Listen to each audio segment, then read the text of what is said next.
This is Math 1710, Section 2.5, dealing with equations of lines and linear models. In this section, we want to introduce a new form of a linear equation called the point-slope form that looks like this: y minus y1 equals m times x minus x1. M represents slope, just like in the y equals mx plus b form. The x1 and y1 represent a point. So we use this to write the equation of a line. Here are two examples. 3a says that we have point -1 or -4 and 1, and the slope is -3. So we'll label the point x1, y1, and we'll put these values into the form up here. So that'll give us y minus 1 equals -3 times x minus a -4 makes it plus 4. The directions say to solve the equation for y, so we'll first clear the parentheses on the right side, so that'll give us -3x minus 12. Then we'll add 1 to both sides, like this, and we get y equals -3x minus 11. So there's the equation that represents this point and this slope. So there's our answer for part A. For part B, we're given 2 points, -3 and 2, and 2 and -4, and we're asked to write the final answer in standard form. So we'll label this x1, y1, this one x2, y2, but as you notice, we have 2 points instead of a point and a slope like in the first example, but we can use the 2 points that we have to find a slope. So that'll be -4 minus 2 over 2 minus a -3, and that'll equal -6 over 5. So the slope is -6 over 5. So we use this slope. We can actually use either one of these points, but I'll use the first one since it's x1, y1 to correspond to the format for the point-slope form. So we can now do y minus y1, which is 2, equals the slope, -6 over 5, times x minus x1, which is -3, so that makes it +3. All right, so we'll clear the parentheses. Y minus 2 equals -6 over 5x minus 18 over 5. Since we're going to write this in standard form, we won't be able to have any fractions, so we'll multiply everything times 5, and we'll get 5y minus 10 equals -6x minus 18. We can add 10 to both sides and add 6x to both sides.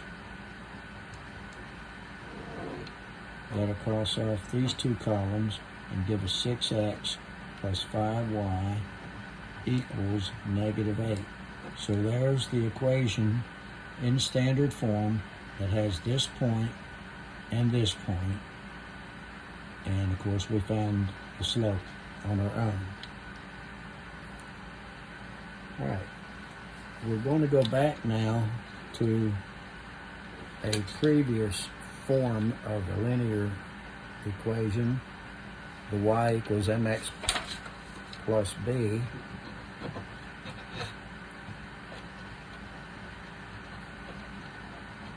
And of course, m still represents slope, b represents the y-intercept.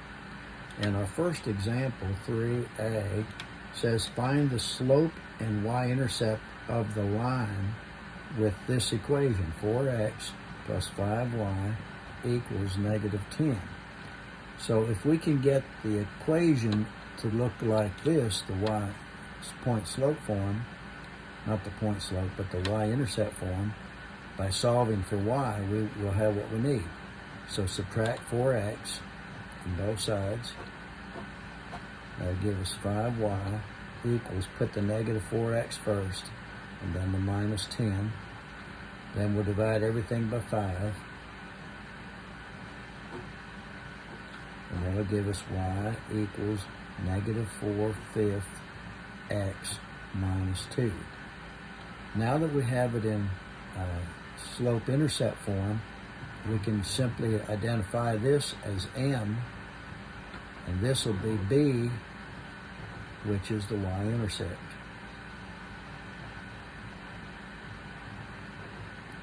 And of course, m is your slope. So when you have an equation that's not solve for y, you solve for y and then identify the slope and the y-intercept. So the second example says to graph y equals 3x minus 2 using the slope and the intercept, 3 being the slope, and b is negative 2, which is this y-intercept. Right? To do this, we first locate the y-intercept, negative 2, which is right there. And then we use the slope, which really is 3/1, which is your rise and run numbers. So since 3 is positive, we go up 3, 1, 2, 3, and run is positive, so we go 1 to the right, and we have another point. We can do the same thing again, go up 3, 1, 2, 3, and 1 to the right, and we get another point. And we can do more of those if you like, but once you have at least 2 or 3 points, you can just connect them to get the line, and you want to always name it. Y equals 3x minus 2 is the name of this equation that we just graphed. So we want to look then at a third example, which is in your notes. You have a graph where 2 points are identified, a negative 5 and a 2, and a 3 and a negative 4. I'm not going to draw the graph, it's in your notes, but we are to write an equation for this. This is like the second example that we did a while ago. So we're going to label this x1, y1, x2, y2, find the slope using the slope formula, so that's negative 4 minus 2 over 3 minus a negative 5, which gives us negative 6 over 8. So m reduces to negative 3/4. Then we use our point slope form, y minus y1 equals m times x minus x1. So that'll give us y minus 2 equals negative 3/4 times x minus a negative 5 makes plus 5. Okay. It doesn't tell us how to write the equation, so we can do it whichever way we'd like. So we'll just do solving for y and get it in y equals mx plus b form. So we'll clear the parentheses on the right, negative 3/4 x minus 15 over 4. Then we'll add 2 to both sides, plus 2, plus 2.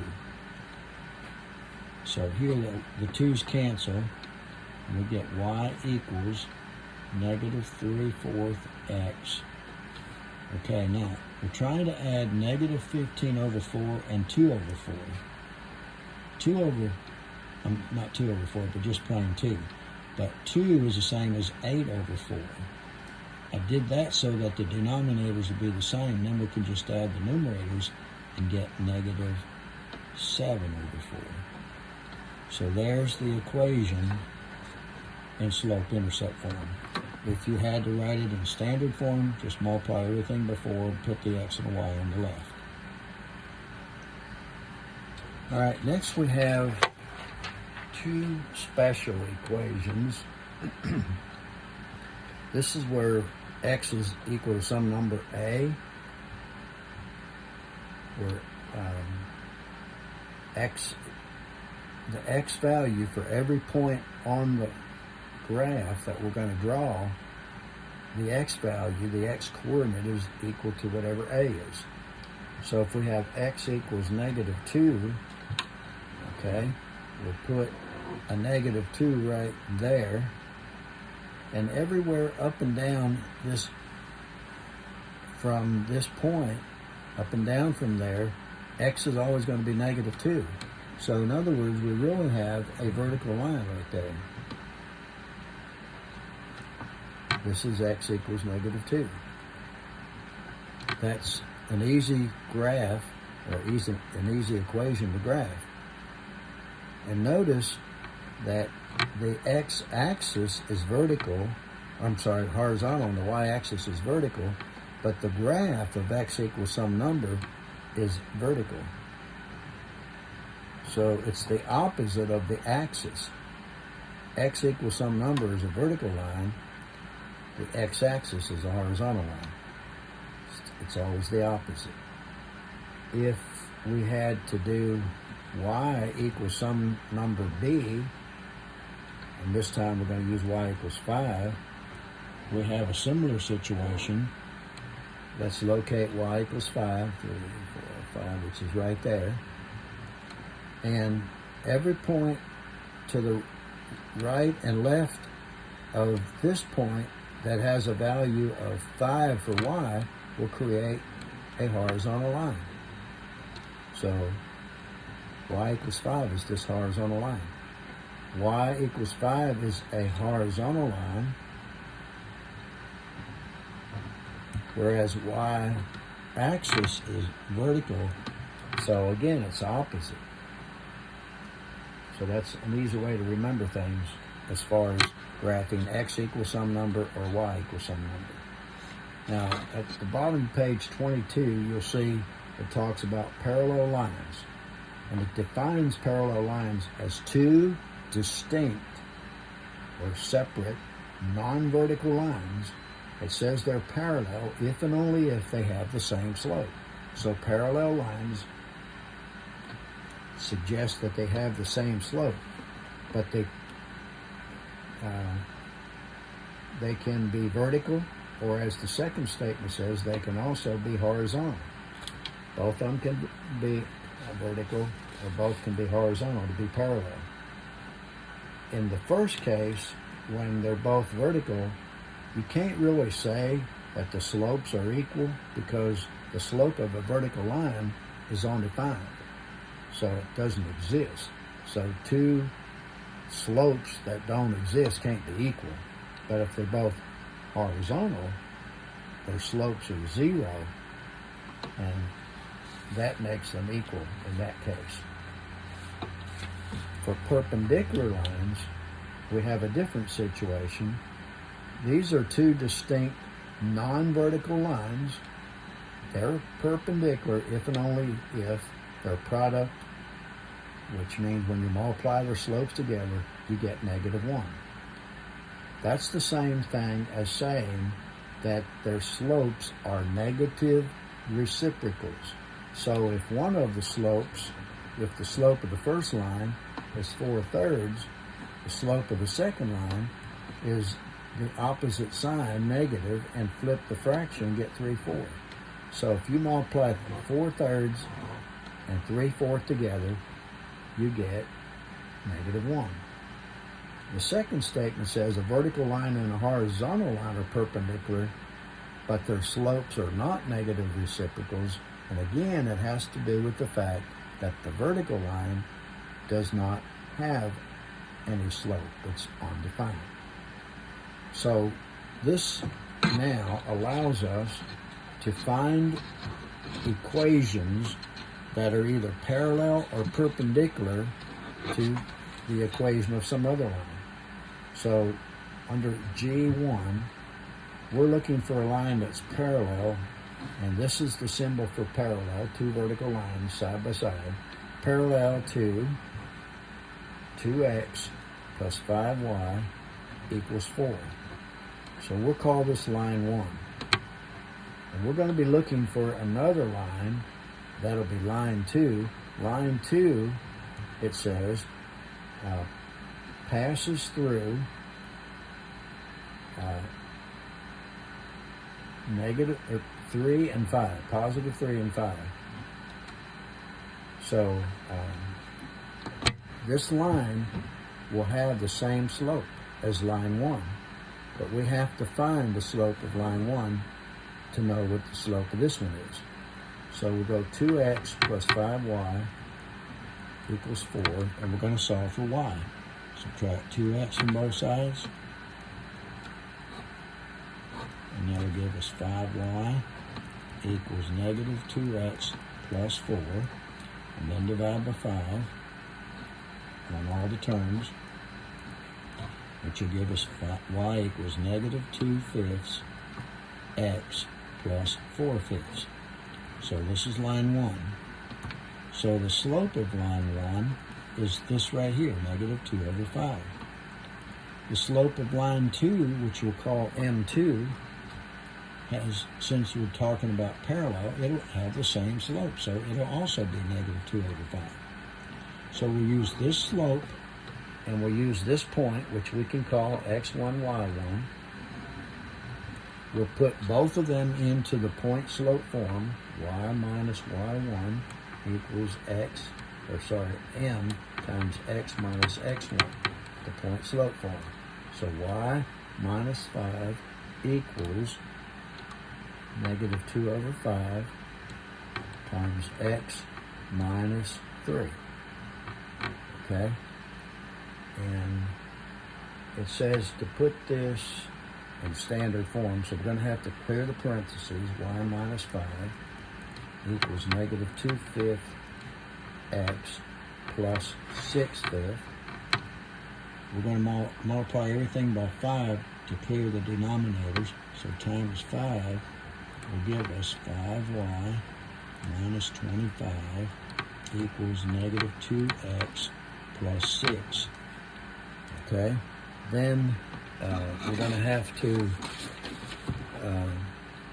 get the x on the right side and the number on the left side and the number on the right. So that'll be 2x plus 5y equals, add 25 to both sides, that'll be 31. So the final answer for the first example is this right here. All right, we have another example coming up, which we will now do. And it says to find the equation of the line that's perpendicular, and this is a symbol for perpendicular, to the line 2x plus 5y equals 4. I made this simple by using the same equation that we had before, so we don't have to find the slope again. We already know it from the first example, and the slope was negative 2/5, I believe. Yes, negative 2/5. So this is line 1, and the slope was negative 2/5. So the slope of the second line is going to be the negative reciprocal of this. Since this is negative, this will be positive, and we'll flip it and get 5/2. So we're going to use 5/2 for our slope, and it does tell us that we are to use the same point as we used before also, 3 and 5. So that we're looking for line 2. It has this slope, and it goes through this point, x1, y1. So we use these two right here, and use the point slope form to find the equation. Y minus y1 equals m times x minus x1. So that's y minus 5 equals 5 over 2 times x minus 3. And again, we'll put it in standard form, so we'll clear the parentheses. Y minus 5 equals 5 over 2x minus 15 over 2. To get it in standard form, we have to multiply everything by 2, so that'll give us 2y minus 10 equals 5x minus 15. So we'll add 10 to both sides and subtract 5x from both sides. So we get the equation in the correct form. So this will cross off, and so with this, that'll give us negative 3x.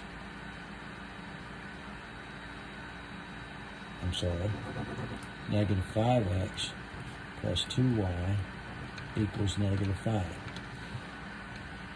Now, most math books want this first coefficient to be positive. So to make that happen, we'll just change all the signs by multiplying everything by negative 1 and give us 5x minus 2y equals positive 5. So this equation is perpendicular to the original equation that goes through point 3 and 5. All right. At the bottom of the page, we want to talk about modeling data with a linear function. We have here a table that gives the annual tuition and fees for in-state students at a four-year college. And the table gives us information from 2005 to 2010. We are going to find an equation that represents that table, the data in that table. And then we're going to use it to predict the cost that the tuition will be in 2012, because that's not on the table. It does tell us to let 2005 be represented by x equals 0. So that means 2006, x will be 1, 2007, x is 2, and so on. It's doing that to make our calculations simpler. Now we can choose any line, any two lines actually, off of that table. So let's use 2005 and 2006. 2006, x will be equal to 1, because it's the next year. And for x equals 0, $54.92 is the tuition. And for x equals 1, it's $58.04 is the tuition. So obviously these are the x's, so these of course will be your y's. So we can use the slope formula. We'll use $58.04 minus the $54.92 over 1 minus 0. Okay? And that will give us, I've got that worked out here, so let me get that right now. That's going to be 312 over 1, so the slope is 312. All right? So we can now use the point slope form. Y minus y1 equals m times x minus x1. So that's y minus, we'll use this point right here, 58.04. M is 312, and x minus this 1. Then that'll give us y minus 58.04, and over here we'll get 312x minus 312. Then we'll add 58.04 to both sides.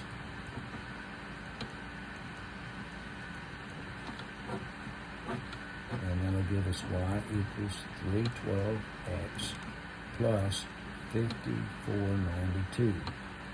So this equation can serve as a model for all the information that's on the table.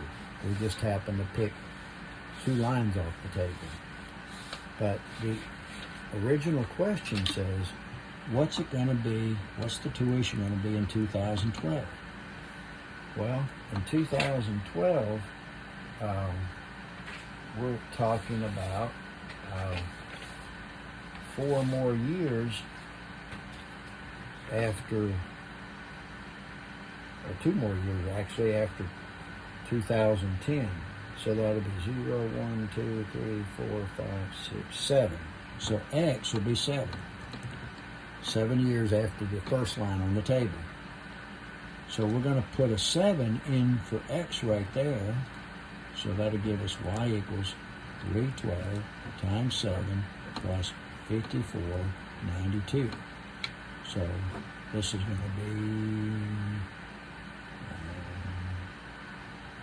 2184 added to that. So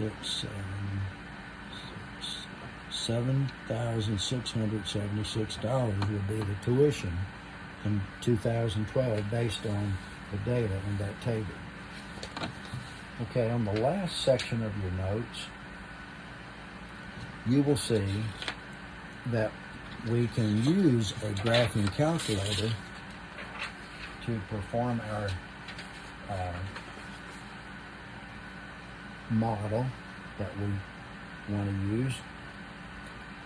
By using the calculator, we actually use all the lines on the table, and as you can imagine, that would give us a better model.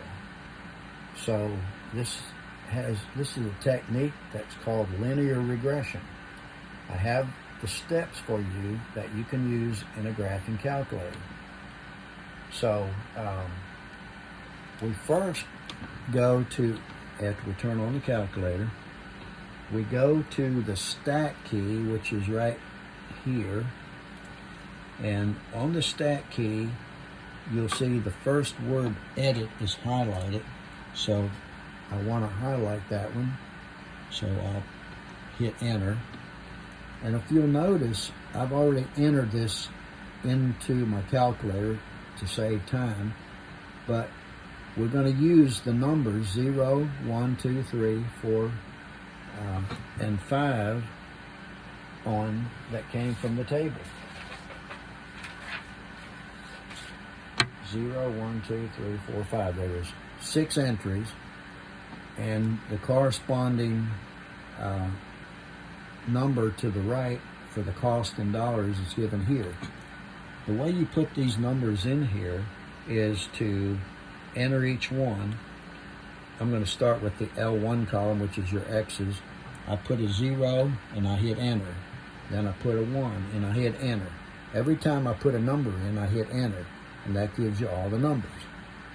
If there are any extra numbers in your calculator from where you or someone else did another problem like this, those numbers need to be deleted. So you just come down to the last number, go to the numbers that don't belong on the table, don't belong in the calculator, and hit the word delete. So when you're done, you should have 2 sets of dotted lines under the last entry. If you don't have that, you have to do some deleting to get that done. All right, then the next step is to get out of that by hitting second and quit. That gives us a clear screen again. This time we're going to hit stat one more time, but this time we're going to use our arrow to go over to what we call CALC for calculations. If you look here, you have some options. We're going to use option 4, which is called linear regression, which gives us an equation that's in the form AX plus B. That's instead of MX plus B. That's the only difference. So we're going to hit enter, and it says, I think I must have hit the wrong button there. Let me go back and do it again. Stat, over to calc. Oh, I forgot to put option 4. So hit a 4 and then enter. And there it gives us y equals 420, and we'll round that off to tenths, 420.1. That's your x. And b is 5405. 5405.3. This is not exactly the same as before. We had 312x plus 5492, I think it was. So there's a difference. This is supposed to be more accurate. Now, you might have another letter down here called R. R is supposed to tell you how good your model is. If you don't have an R on there, I can show you now how to get it on there. So let's get out of that, clear that out, and we're going to go to second 0, which is called catalog. Hold your arrow here down to get down to the D's.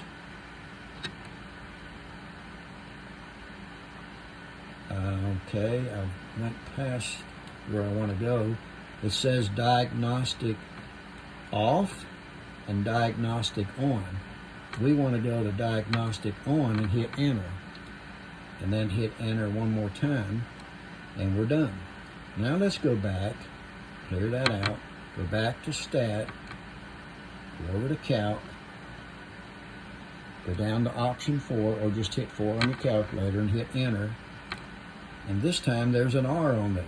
The R is 0.99555 and so on.